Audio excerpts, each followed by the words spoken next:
We could be on the verge of another Lehman Brothers moment.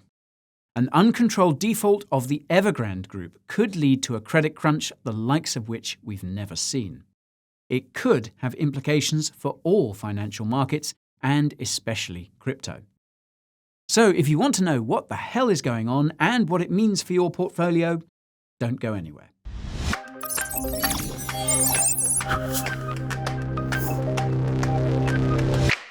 Howdy, folks. Sheriff Guy at your service.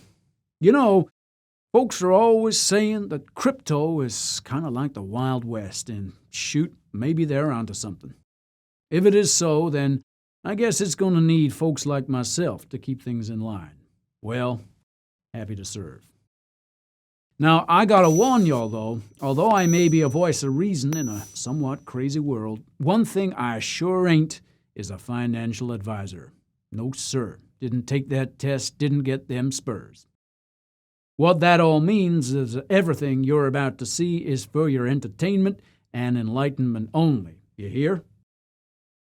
Now, if you're looking to ride on out of town pretty soon, then y'all can use the timestamps below to skip ahead to any section that takes your fancy. I won't judge you for it. Just remember, though, as my old pappy used to say, there's a special place in the hereafter for them that watch the whole way through. Amen to that. All right, folks, let's see what this old Evergrande hullabaloo is all about. We can't talk about Evergrande before we Sorry, I was just really enjoying doing that voice. We can't talk about Evergrande before we talk about the Chinese property bubble. It has, after all, provided the ingredients for this company to become so systemic. To say that the Chinese property market is in a bubble is an understatement. It's been so hot recently that off-plan units sell out online in minutes. For example, in March of last year, 288 units in a new Shenzhen development sold out in less than 8 minutes. A few days later, you had a further 400 units sold out in record time. People are legitimately willing to put down upwards of $100,000 on the spot just to have the opportunity to buy a property 2 to 3 years from now. One of the main reasons as to why the Chinese property market has been exploding at such a pace is because of the fact that property is seen as one of the main forms of investment in the country. When compared to their Western counterparts, Chinese citizens own more property than they own bonds or stock. In China, at least 96% of urban households own at least one home. In the US, however, that number is closer to 65%. Now, here are some more stats for you. At the peak of the US property boom, there was $900 billion a year being invested into the property market. Currently, there is $1.4 trillion being invested in Chinese property. However, in recent years, buying property in China has been more about speculation than investing. They've been investing in property mainly because of the belief they have that prices will always go up. This is, of course, a self-fulfilling prophecy that we've seen on many occasions, including back in the 2008 subprime mortgage crisis. Now, take a look at this graph. It shows the annual residential real estate investment in China versus in the US. As you can see, that Chinese bubble has grown and grown. Even the 2008 financial crisis did nothing to that demand, and it kept on climbing throughout. However, much like 2008, this Chinese property bubble is not being built on savings. There is a lot of debt being taken out in order to buy these homes. For example, in the decade from 2010 to 2019, China accounted for 57% of the total increase in household borrowing. Just for comparison's sake, the US only accounted for 19%. Now, it's not only the fact that this debt-fueled property bubble is systemically dangerous, but it's also leading to massive increases in the cost of living. Now, here's an interesting stat. In an upmarket area of Tianjin, population about 15 million, apartments cost around $836 per square foot. That is around the same cost as in the most expensive areas here in London. Trust me, I know. But here's the catch. Disposable incomes here in London are 7 times those of Tianjin. Now, of course, this property boom has not escaped the gaze of the CCP, and it has become increasingly worried about this speculation. Comrade Z has stated that, quote, housing is for living in and not for speculation. But they're in a catch-22 situation here. Given that so many people have their net worth tied up in housing, if the government were to try and deflate that bubble, it could lead to social unrest, not something you want in a one-party state, or anywhere else for that matter. It's kind of a weird symbiosis where the CCP is happy to let the property market continue its growth just so long as it keeps the people happy. And happy they have been. But eventually, as has been the case with any number of asset bubbles in the past, when the ingredients that first drove the bubble are no longer there, you have an epic crash. Now, before we get to that, though, it's time to take a look into Evergrande. Evergrande is one of the largest property developers in China. It was established in 1996 in the southern city of Guangzhou and has grown at a breakneck pace ever since. Its founder, Hui Ka-yan, was at one point the richest man in China as he steered Evergrande through that Chinese property boom. In 2009, the company did an IPO on the Hong Kong Stock Exchange and managed to raise almost $1 billion. Now, to give you an idea of just how big this developer is, the firm owns more than 1,300 projects in over 280 cities across China. It's also a massive employer in the country. It employs over 200,000 people, and if we were to include all of the people that work on its projects as contractors or subcontractors, that figure expands to over 3.8 million. But the company had ambitious goals and always wanted to expand beyond just property. It decided that it wanted to heavily diversify into a number of different sectors and business units. In some cases, these were as far from its core competency as they could be. These included building electric cars, food and beverage businesses, bottled water, and dairy products. Or how about this? In 2010, the company bought a soccer team and also built a soccer school. It also had aspirations of building a $1.7 billion soccer stadium in Guangzhou where this team could play. Well, it looks pretty cool, right? I mean, nothing to do with residential real estate, but hey, why not? Now, that's not even the most over-the-top thing that Evergrande has done. More recently, it laid out ambitions to build museums, theme parks, and even a health chain. Heck, Evergrande even got into the financial services business by offering people wealth products. Now, this would all have been well and good if Evergrande was able to fully fund this expansion. But the sad reality is that the bulk of this expansion has come thanks to piles and piles of debt. $300 billion, to be exact. This debt burden has made Evergrande the most indebted property developer in the world, and this sobering fact has come back to bite the company. In its rapid expansion over the last few years, Evergrande has taken on all forms of debt. These include the likes of bank loans, bonds, and international dollar bonds. However, one of the most common forms of debt that it's taken on is commercial paper. Now, for those that don't know, this is shorter-term unsecured debt, such as IOUs and other payables. It's an interest-bearing note that is typically issued by large banks or corporations to meet short-term financial obligations. In the case of Evergrande, this commercial paper was issued to all the suppliers and contractors who worked on its projects. It was issued as a substitute for cash and viewed as uber secure. So secure, in fact, that these very suppliers and subcontractors used the Evergrande commercial paper as a method to pay their suppliers, etc. So essentially, Evergrande commercial paper was transformed into a quasi-currency that people viewed as legit, despite the fact that it is literally unsecured debt. This practice of using commercial paper to fund operations is not exclusive to Evergrande, but it has been one of the most prolific issuers. Then, when it comes to more traditional forms of debt, Evergrande has taken out billions in bank loans from a number of Chinese banks. Last year, Evergrande reported total bank and other borrowings of around $107.4 billion. Now, this debt would have been all well and good if Evergrande was able to pay it back. However, Evergrande's bottom line has been deteriorating over the past couple of years. And just to give you an idea of how precipitous that fall in income has been, take a look at these charts, courtesy of Ming Zhou on Twitter. In 2020, Evergrande's operating income was down 75% 2 years prior. And not only that, but you also had a fall in gross margin. So what all that means is that Evergrande has even less below-the-line income to pay interest on its outstanding debt, let alone principal. This realization has come to a head, and the company publicly admitted a few months ago that it may not be able to service all of its debt.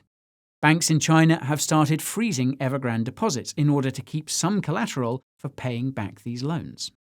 Of course, the international financial markets have taken notice. S&P has downgraded Evergrande's dollar bonds from CCC to CC with a negative outlook and raised the chances of a debt restructuring or default. Fitch said the same. The markets have also reacted. Bonds that were trading near par back in May are now trading at close to 30 cents on the dollar. This basically shows that these bond investors think that a default is quite likely.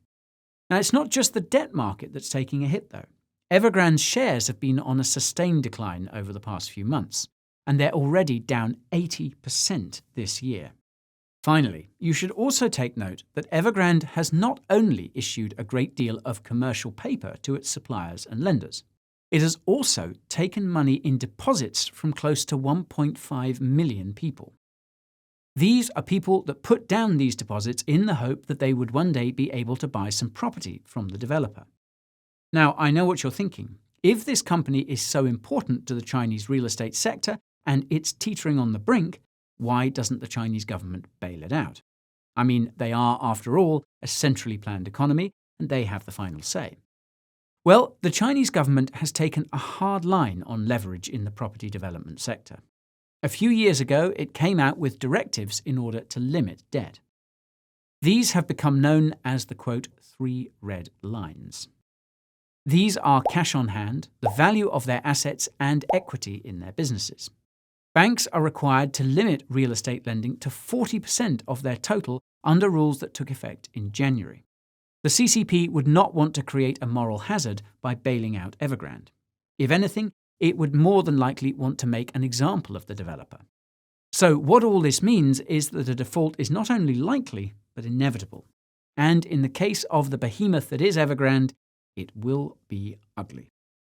The reason why this will be so ugly is because of the contagion effect this could have across not only China's property sector, but also its credit markets.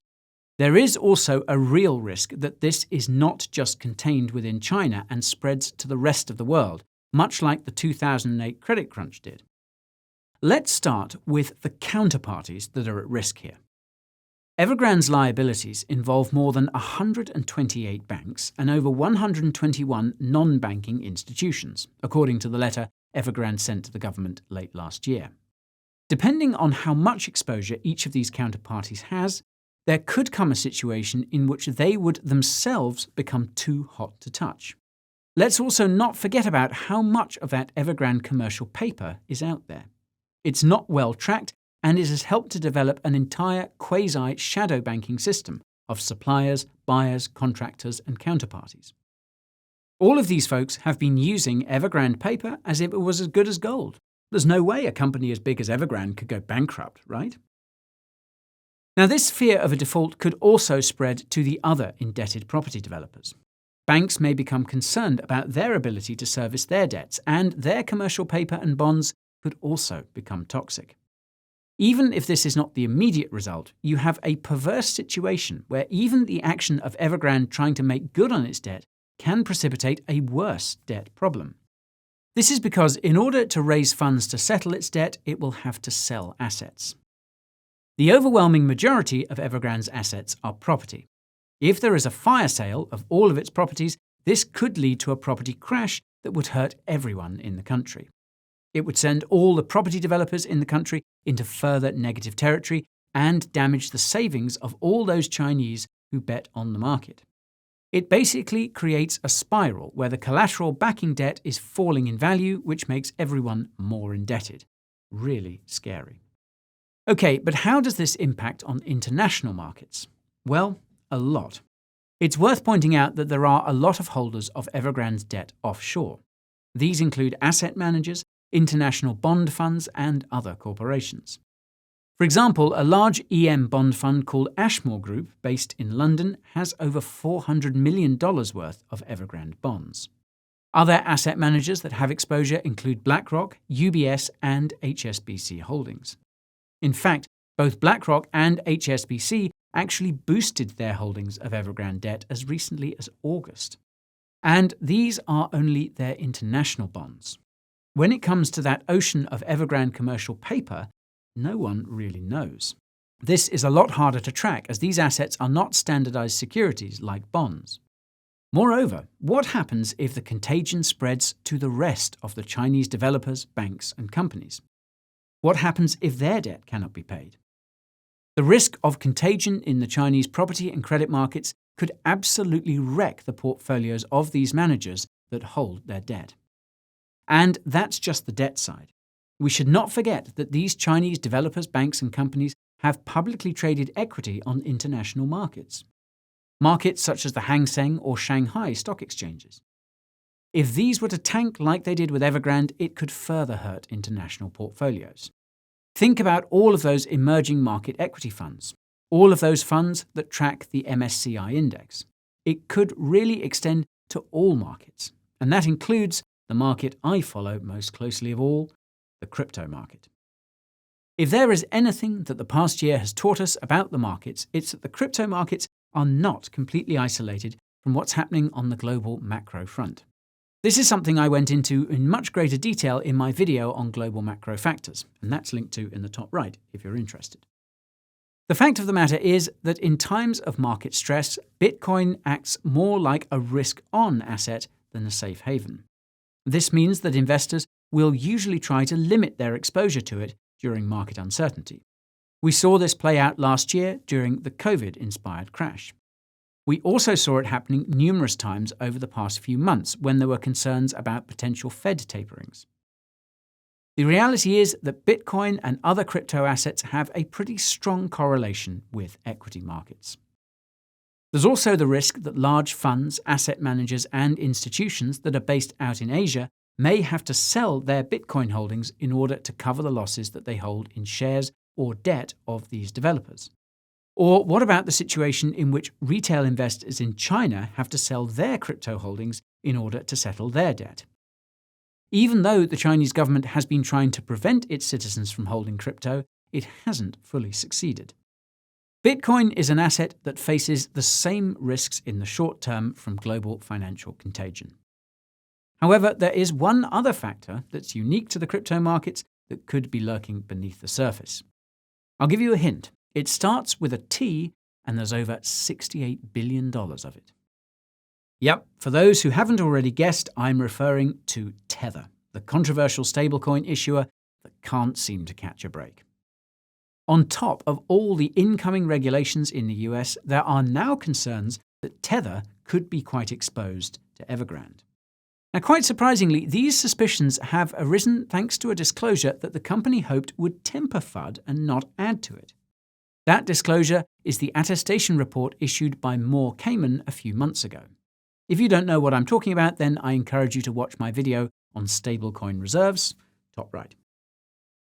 Anyways, in that Moore Cayman attestation, they gave a breakdown of the reserves that are backing up USDT. As of the 30th of June this year, about $30 billion, almost 50% of all reserves, were held in, quote, commercial paper and certificates of deposit.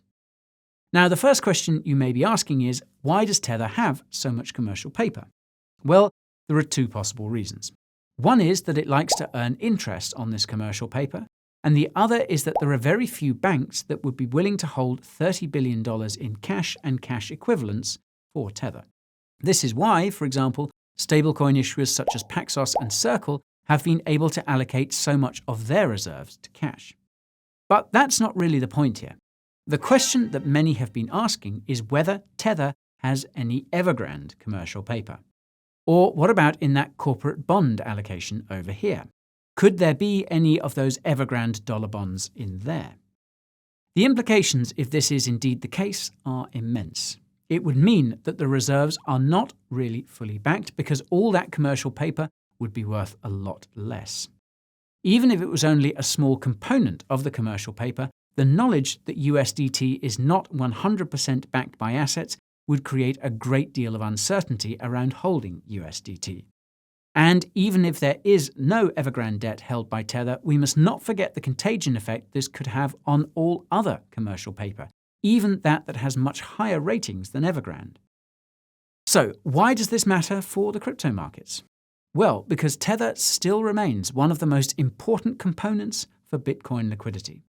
On many offshore exchanges, it is the stablecoin pairing of choice. Take a look at the stablecoin volume rankings over on CMC. As you can see, USDT trading volume stands at $56 billion per day.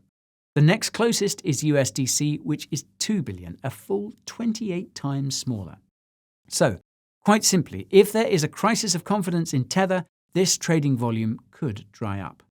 People would be reluctant to use Tether to trade, and it could create a systemic liquidity crisis in crypto. Now, it has always been known that a collapse of Tether could threaten the crypto markets. And I really do hope that in this case it is not exposed to Evergrande. The ideal outcome would be that it allocates more of its reserves to cash, as this could place it on a par with USDC and lead to less uncertainty about what assets it holds. Perhaps a tall order, but here's hoping nonetheless. Time to start wrapping this up, as I don't want to go down that rabbit hole too deep. The goal of this video was not to cause FUD. It was to create awareness of a risk that is not being properly considered. Whether we see a full-blown financial crisis as a result of an Evergrande default is not immediately clear. It all depends on whether the Chinese government will come to its aid or not. Even if it manages to make interest payments over the coming weeks and months, the outstanding debt will remain. A full bailout by the Chinese government is the only thing that could help stave off the contagion.